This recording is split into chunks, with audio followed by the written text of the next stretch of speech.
बहू, आज तेरी पहली रसोई है और इस घर में पहला दिन भी, तो सब कुछ अच्छे से संभाल लेना। हाँ जी माँ जी, मैं सब कुछ संभाल लूंगी, आप बिल्कुल भी चिंता मत करिए।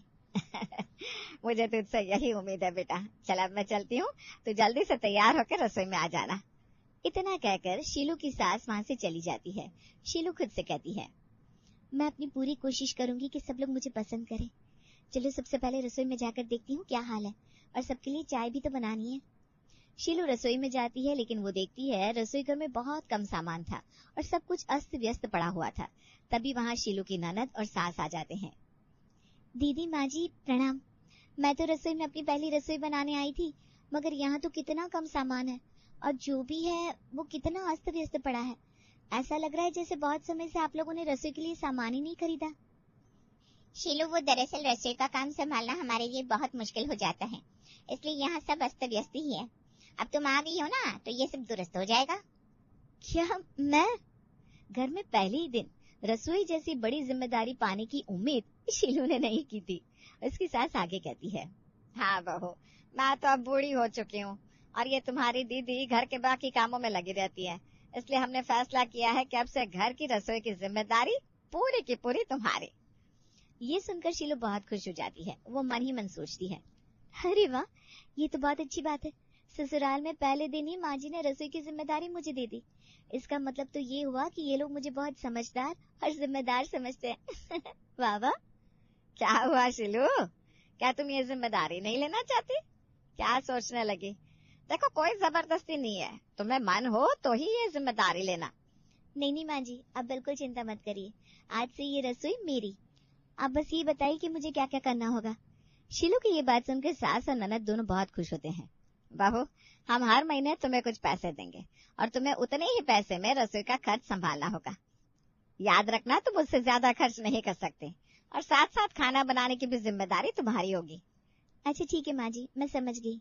आप मुझ पर पूरा भरोसा कर सकती हैं, मैं आपको निराश नहीं करूंगी। ठीक है शीलू, ये लो 10,000 रुपए। याद रखना, ये तुम्हें पैसे 1 महीने चलाने हैं, इसलिए संभल कर खर्चा करना। हाँ ठीक है दीदी, आप बिल्कुल चिंता मत करिए, मैं सब संभाल लूंगी। अच्छा, अब मैं नाश्ता बना देती हूँ। शीलू सबके लिए अपने मन से नाश्ता बना देती है। सब नाश्ता करके बहुत खुश होते हैं। इसके बाद सास अपने कमरे में आराम करने जाती है। शीलू उनके पास जाकर कहती है, माँ जी, अभी मैं काम से एकदम फ्री हूँ, तो मैं अभी जाती हूँ और महीने भर का राशन लेकर आती हूँ। बाद में फिर वक्त मिले या ना मिले पता नहीं। हाँ बहू, जाओ ले आओ, बस याद रखना आटा थोड़ा ज्यादा लाना, ठीक है? सास की बात सुनकर शीलू को थोड़ा अजीब तो लगता है, मगर वो ज्यादा ध्यान नहीं देती और बाजार चली जाती है। माँ जी ने कहा था ज्यादा आटा लेकर आना, मगर ज्यादा से ज्यादा 20 किलो आटा ले लेती हूँ, इतना तो काफी रहेगा।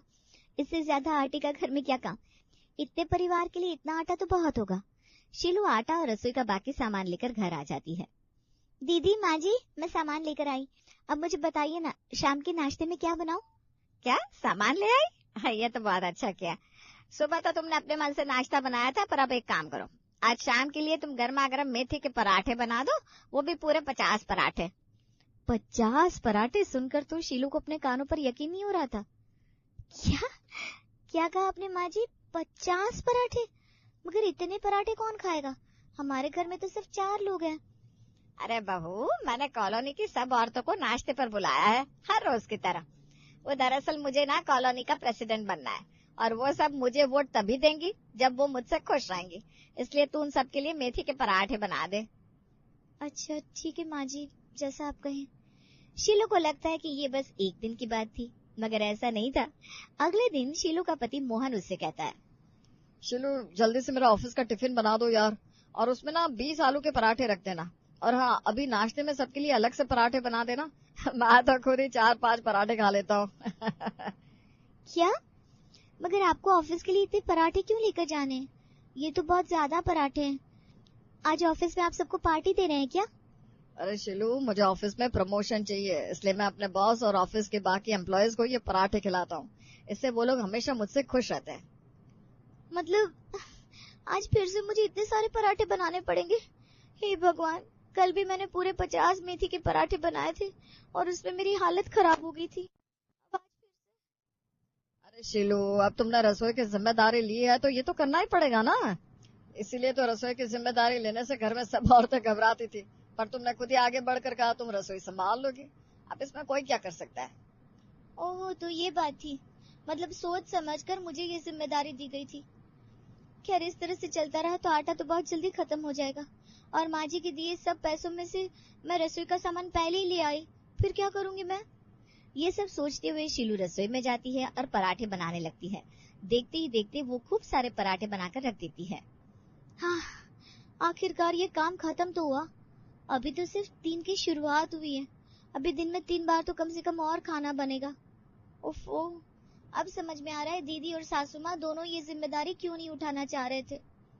शीलू रसोई के सामान को देखने लगती है और फिर वो आटे का डब्बा खोल कर देखती है।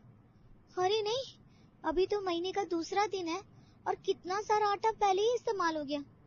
पता नहीं ये बचा हुआ कब तक चलेगा। अब समझ में आ रहा है मेरी अम्मा हमेशा मुझे महंगाई का ज्ञान क्यों देती थी। शीलू अपना सर पकड़ के अपने कमरे में चली जाती है और सोचने लगती है। इस तरह से तो मेरा सर दर्द से फट जाएगा। थोड़ी देर सो जाती हूँ, फिर देखती हूँ आगे क्या करना है। कुछ दिन और बीतते हैं और हर रोज की तरह शीलू को बहुत सारे पराठे बनाने पड़ते थे। आधा महीना बीता ही था कि रसोई का सब सामान खत्म हो जाता है। ये देखकर शीलू अपनी सास के पास जाती है। माँ जी, रसोई में तो सामान खत्म हो गया। क्या आप बाजार से और सामान लाने के लिए मुझे पैसे देंगी?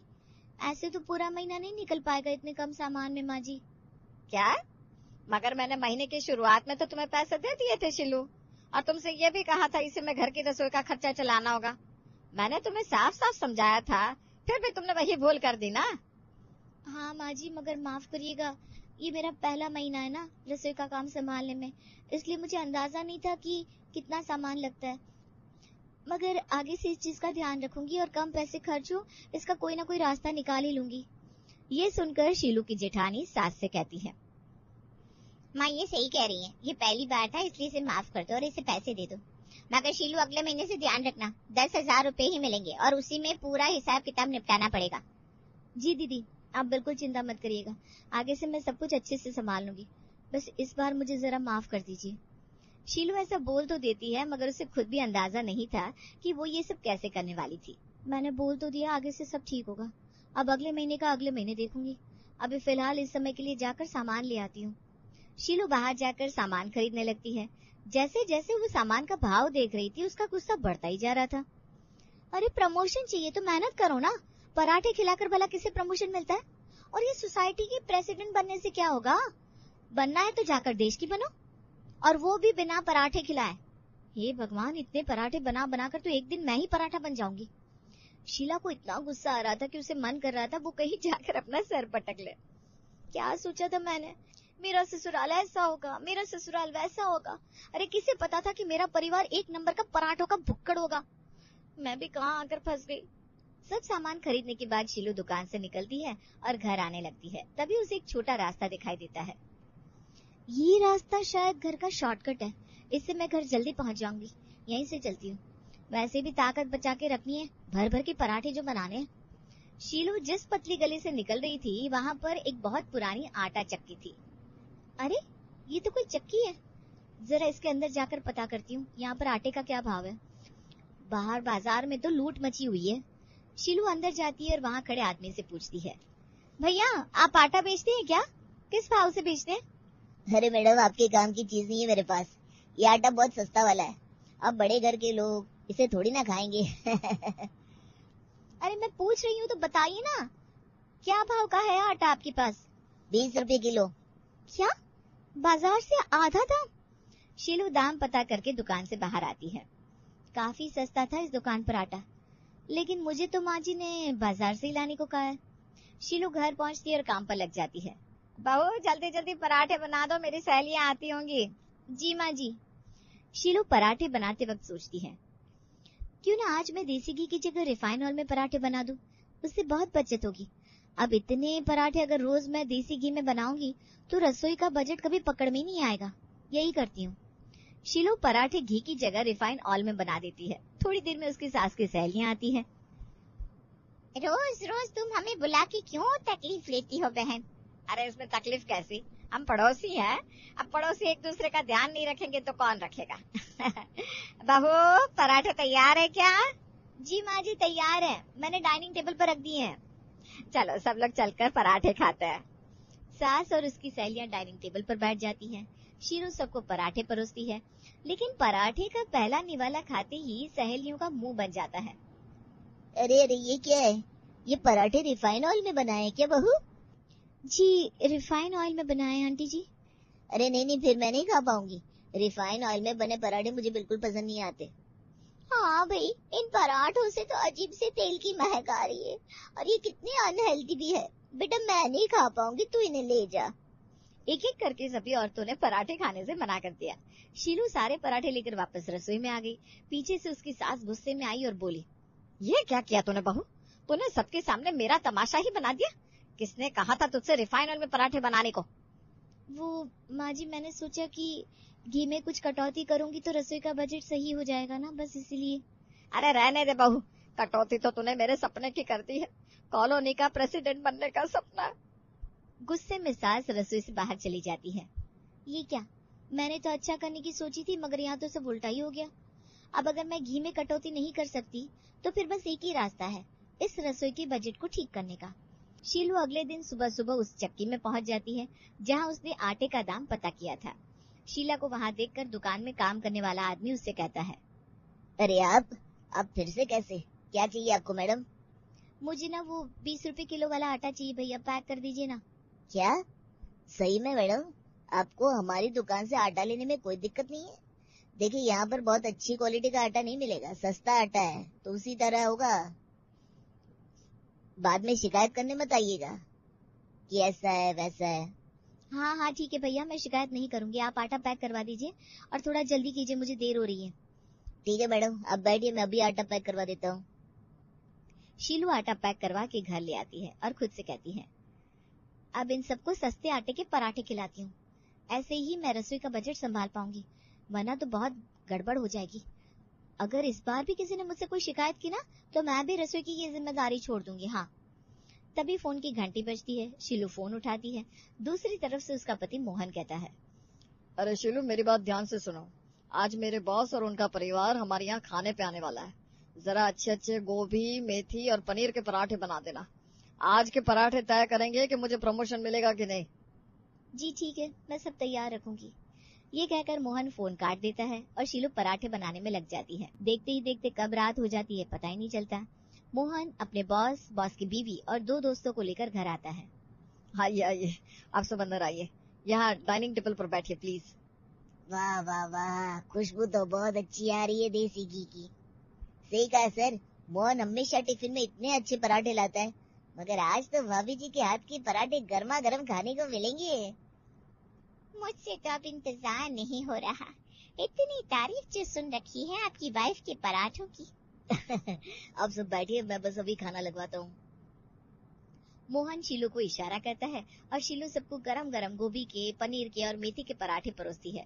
साथ में उसने धनिया मिर्ची की तीखी चटनी भी बनाई थी। वाह वाह, ये पराठे खाकर तो मजा आ गया। हाँ सही कहा, ऐसी चटनी, ऐसे पराठे मैंने आज तक कभी नहीं खाए। क्या स्वाद है, वाह वाह वाह। आप सबको पसंद आया ना, बस और क्या चाहिए। मोहन, इस बार तुम्हारा प्रमोशन पक्का। अब ऐसे पराठे खिलाओगे तो दिल तो पिघल ही जाएगा। ये सुनकर मोहन के चेहरे पर हंसी रुकती नहीं। सबके जाने के बाद मोहन खुशी से शीलू को गले लगा लेता है। शीलू, ये सब तुम्हारी वजह से हुआ। बात देखो, अब मेरा प्रमोशन होने से कोई नहीं रोक सकता। हाँ हाँ, मुबारक हो बेटा। और तुझे पता है, मुझे खबर मिली है कि इस बार सोसाइटी का प्रेसिडेंट बनने के लिए सब लोग मुझे ही वोट देंगे, क्योंकि शाम को बहू ने जो पराठे के डब्बे सबके घर भिजवाए थे ना, वो उन्हें बहुत पसंद आए। माँ जी, मोहन जी, अब तो आप दोनों खुश है ना? आप दोनों के मन का हो गया? हाँ बहू, हम बहुत खुश हैं। लेकिन आज के पराठों का स्वाद कुछ अलग था, ऐसा क्यों? क्या तूने उसमें कुछ अलग किया था? नहीं माँ जी, दरअसल मैंने आज महंगे नहीं बल्कि सस्ते आटे के पराठे बनाए थे, जो कि मैंने पास वाली आटा चक्की से लिया था।